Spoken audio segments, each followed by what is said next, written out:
Meu nome é Sidney Pinto, eu estou com 80 anos de idade. Eu entrei na maçonaria já residindo em Cascavel.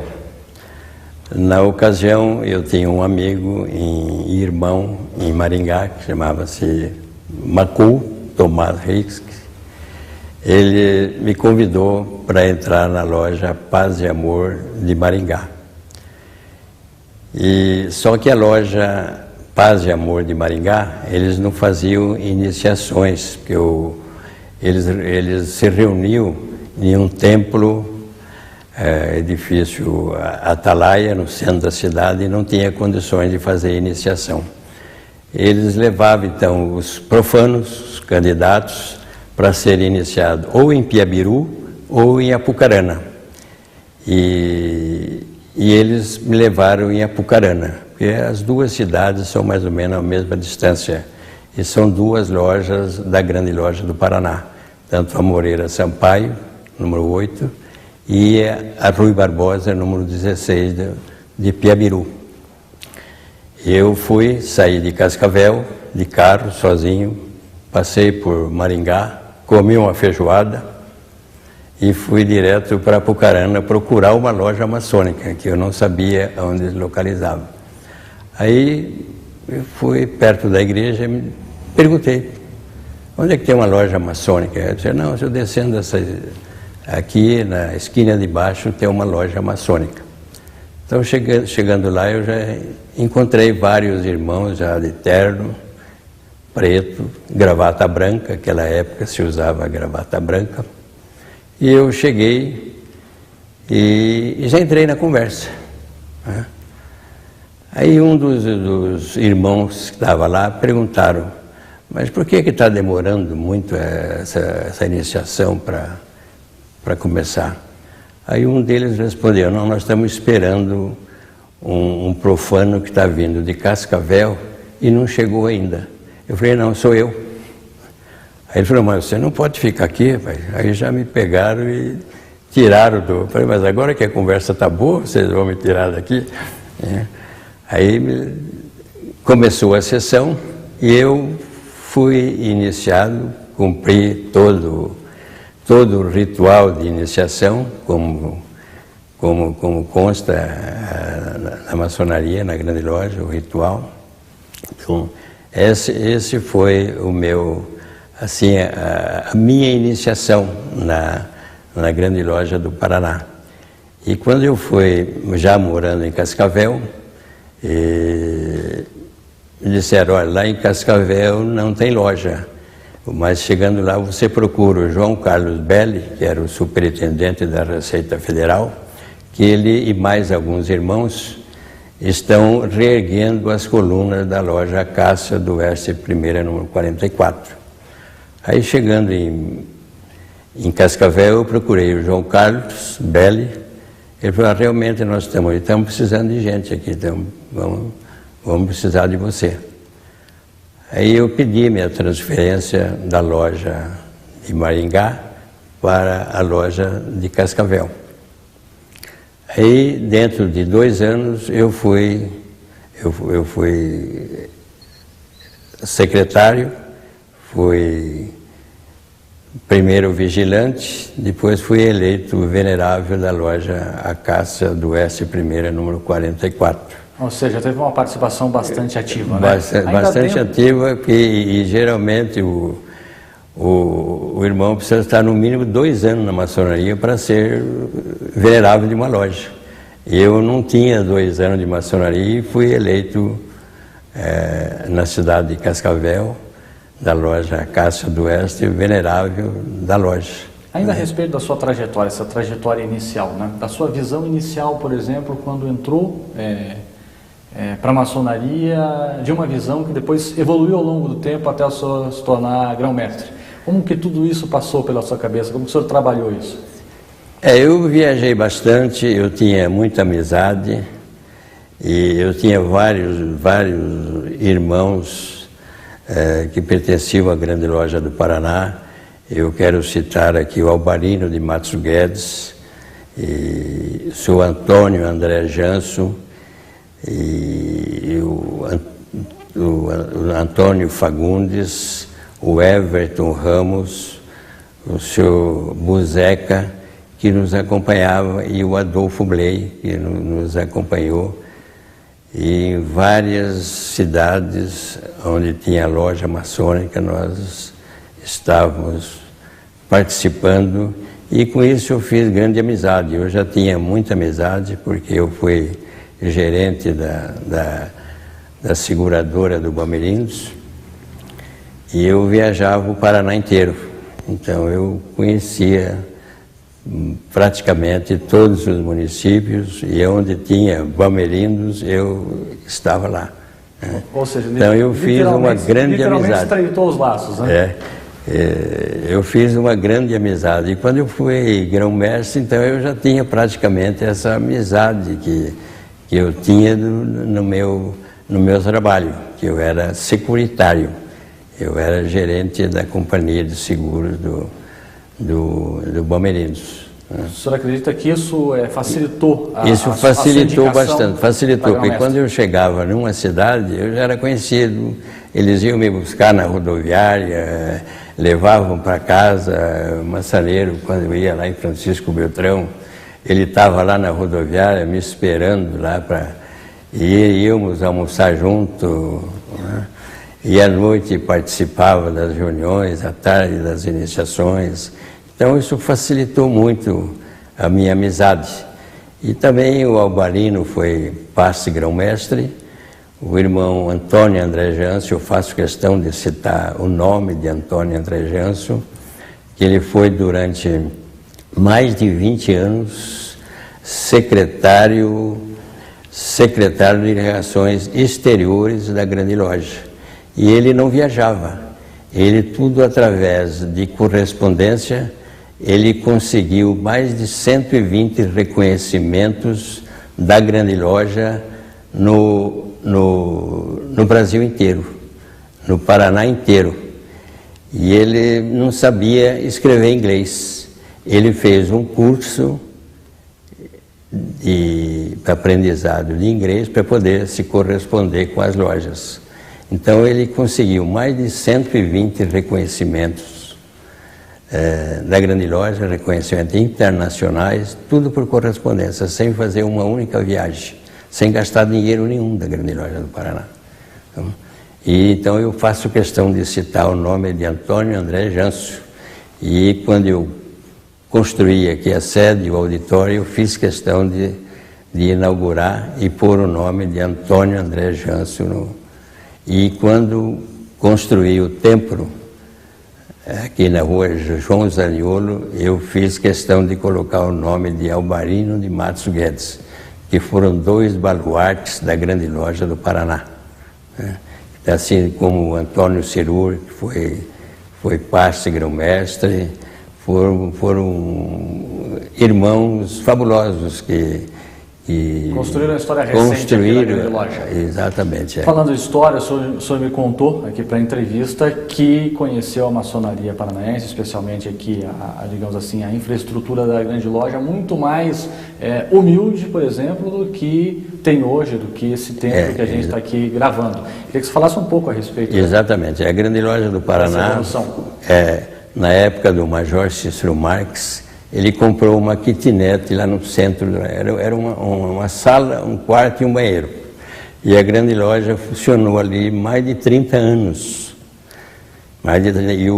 Quando assumiu o Antônio Cirur, ele comprou esse terreno aqui na Brigadeiro Franco, 4.173. E a intenção do Antônio Cirur era construir um palácio maçônico. Aí nós assumimos, eu e o Bley assumimos, o Bley assumiu como grão-mestre, eu como deputado do grão-mestre, e lá onde nós estávamos era uma kitnet residencial, e os moradores lá não permitia que tivesse aí uma entidade que estava entrando gente, saía gente, e muita gente ia a chave da porta e entrava, e os moradores pediram para que nós desocupássemos a kitnet.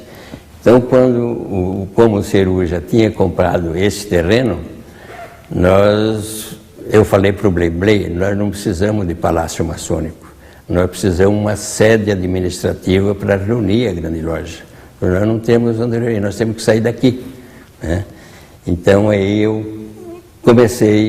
e o Blei começamos a construir aqui a sede administrativa da grande loja, né?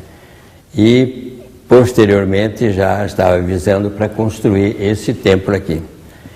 E aí quando eu assumi o grão-mestrado, nós precisávamos de um templo também, porque a grande loja se reunia num templo emprestado de outras lojas. Aí foi onde que eu construí esse templo, né? E eu mesmo batizei de Templo Nobre da Grande Loja do Paraná, que hoje aqui reúne várias lojas, né? Esse é o Templo Nobre da Grande Loja do Paraná. O senhor coloca isso como talvez a sua grande marca, como mestre da grande loja?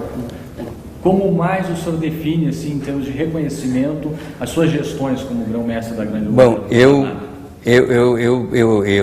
atribuo, assim, como uma das maiores missões que eu fiz foi a Mútua Maçônica.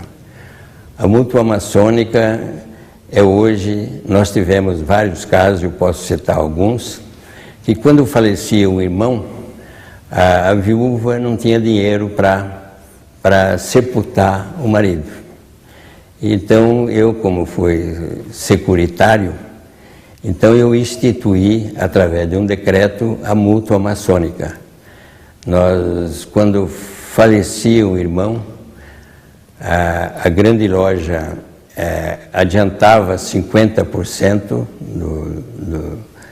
do valor arrecadado dos irmãos e os outros 50%, a grande loja inicialmente adiantava para a viúva 50% para ela pagar as despesas do funeral, né? E os outros 50% ela tinha para se manter, para viver. E nós tivemos um caso que eu até gosto de citar. Lá numa cidade de Piabiru, eu paguei uma mútua lá para até colega meu, farmacêutico, dono de uma farmácia lá em Piabiru. Ele faleceu e nós pagamos a mútua e a mulher dele que recebeu o dinheiro contou para uma vizinha. E o marido dessa vizinha tinha sido eliminado da loja de Piabiru. Ele tinha sido eliminado por falta de frequência, falta de pagamento e saiu da loja.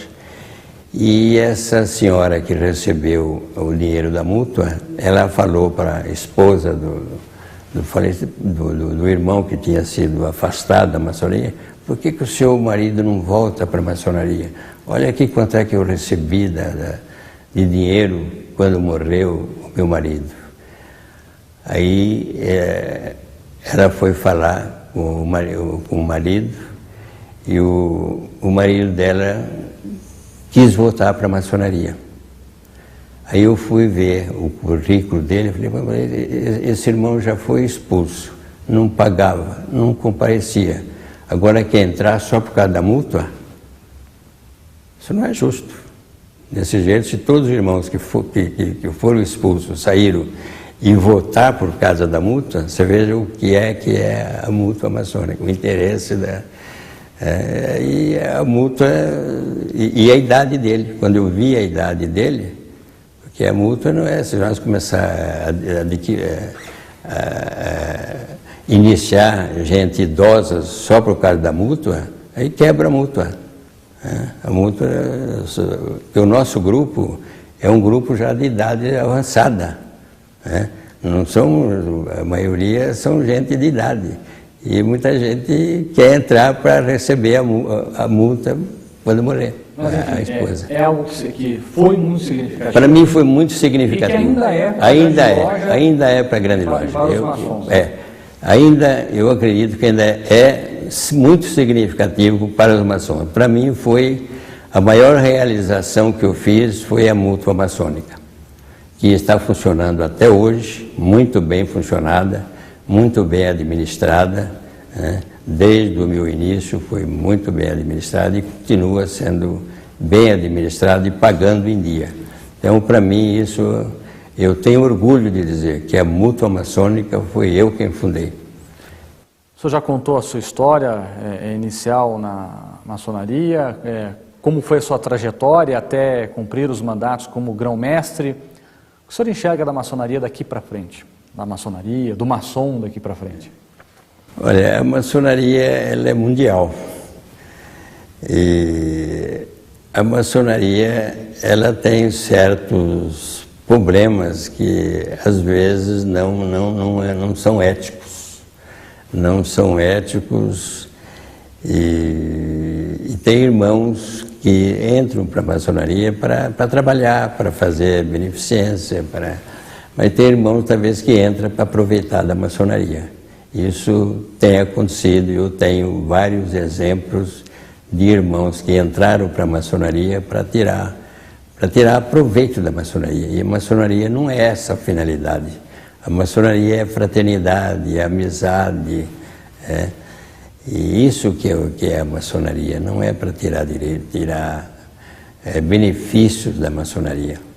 A maçonaria é uma instituição mundial, é uma instituição que tem que ser respeitada e é muito respeitada no mundo inteiro. Eu tenho viajado e nós temos a Confederação da Maçonaria Simbólica do Brasil, que se reúne todos os grão-mestres dos 26 estados e o Distrito Federal, se reúne uma vez por ano em Assembleia Geral, que é a Confederação da Maçonaria Simbólica do Brasil, a CMSB. E nós temos também a reunião que é feita cada 18 meses, uma reunião mundial das grandes lojas mundiais. Eu compareci em várias delas. Eu compareci em Nova York, em Madrid, em São Paulo,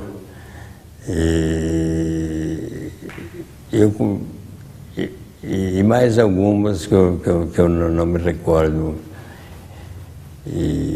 Então, essa reunião das grandes lojas mundiais, aí os grão-mestres só participam, os grão-mestres e os secretários de Relações Exteriores. Os únicos que têm direito a voz e voto é o secretário de Relações Exteriores, que eles têm as reuniões deles separadas, e os grão-mestres se reúnem separadamente nos assuntos dos grão-mestres. E eu participei de 4 dessas reuniões mundiais. Estamos agora comemorando 75 anos de história da Grande Loja do Paraná. Queria que o senhor encerrasse falando a respeito desse momento festivo, né? Sim, muito bem lembrado. 75, a Grande Loja foi fundada dia 25 de janeiro, e o ano que vem, estamos próximo, menos de 40 dias, a Grande Loja completará 75 anos de fundação, que é o jubileu de diamante da Grande Loja do Paraná. Brilhante. Brilhante. O diamante acho que é brilhante. O jubileu de brilhante da Grande Loja do Paraná. Então será uma grande festa. Eu sei que vai ser editado um livro referente aos 75 anos de comemoração do aniversário da Grande Loja do Paraná, e certamente reunirão vários grão-mestres do Brasil e do mundo inteiro. Estarão aqui presentes nesta oportunidade. E os irmãos, pelo que eu estou sabendo, inclusive o Massaneiro e outros irmãos, estão trabalhando para que seja realmente uma festa que vai marcar a história da Grande Loja do Paraná. É a comemoração dos 25 anos de fundação da Grande Loja do Paraná. E se até lá, se Deus quiser, eu estarei participando também. Se Deus me der saúde, porque a idade já é avançada e os anos passam. né? Eu já completei 80 anos, é realmente uma idade, mas estou disposto, viajo, né? Trabalho, continuo trabalhando, não parei de trabalhar. Eu presto uma assessoria institucional em Paranaguá, eu vou toda semana em Paranaguá a trabalho, né? E continuo trabalhando, porque a pessoa que se aposenta e deixa de trabalhar, dentro de 4 anos morre. Eu já tenho, já vi essa experiência. Mas eu, felizmente, faz mais de 4 anos e estou vivo.